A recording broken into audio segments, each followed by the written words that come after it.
పురుషులుగాను వారిని సూచించాను. 28 చూసుకుంటే దేవుడు వారిని ఆశీర్వదించాను. ఎట్లనగా మీరు ఫలించి అభివృద్ధి పొంది విస్తరించి భూమిని నిందించి దాన్ని మోపరుచుకుని దేవునికి మహిమ కలుగును గాక. ఆదిలో ప్రియా దేవుని బిడ్డలారా, ఆది కాండంలో ఆదమ్మ గారిని అవ్వమ్మ గారిని దేవుడు ఆశీర్వదించాడు.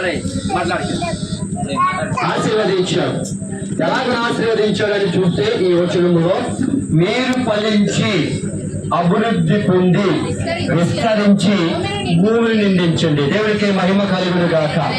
ఆది నుండి ఈ రోజు వరకు ఈ భూలోకంలో, ఈ ప్రపంచంలో, ఈ దేశంలో ఈ మానవులను దేవుడు ఆశీర్వదించి విస్తరింపచేసి దేవుని బిడ్డలారా దేవుడు వారిని ఆశీర్వదిస్తున్నాడు.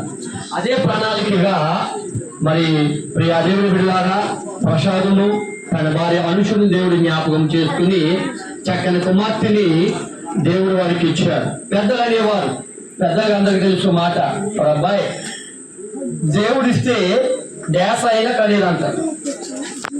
డ్యాస్ అయినా కనేది ఏదది? దేవుడిస్తే దెయ్యమైనా కంటారు. కాబట్టి దేవుడు ఇవ్వాలి. దేవుడు ఇవ్వకపోతే అది ఎవరి వల్ల మాత్రము కాదు. ప్రియా దేవుడి బిడ్డ నిజంగా దేవుడే ఇవ్వాలి. దేవుడు ఆదిలో ఆశీర్వదించాడు, ఫలింపచేశాడు ఆదమ్మ గారిని అవ్వమ్మ గారిని. ఆ రోజు నుంచి ఈ రోజు వరకు కూడా ఈ భూలోకంలో దేవుడు మనుషులను విస్తరింపచేశాడు. పూర్వపునాడు మనం చూసుకుంటే అబ్బాయి నీకు ఎంతమంది పిల్లలంటే నాకు 80 పిల్లలండి, నాకు 90 పిల్లలండి, 11 మంది పిల్లలండి అని చెప్పేవారు.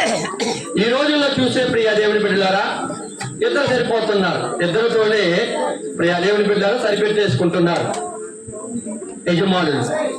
మరి మొన్న ప్రభుత్వం కాక అంతమంది ప్రభుత్వం చూస్తే ప్రియా దేవుని బిడ్డలారా ఇద్దరు వద్దు ఒకరు ముద్దు అనేవారు ఒక నాయకులు. ప్రియా దేవుని బిడ్డలారా నిజముగా ఈ లోకములో మనుషులను దేవుడు ఆశీర్వదించేవాడు. చాలా స్థలానికి మేము వెళ్తూ ఉంటాం. అయ్యా మా అబ్బాయికి లేక మా అమ్మాయికి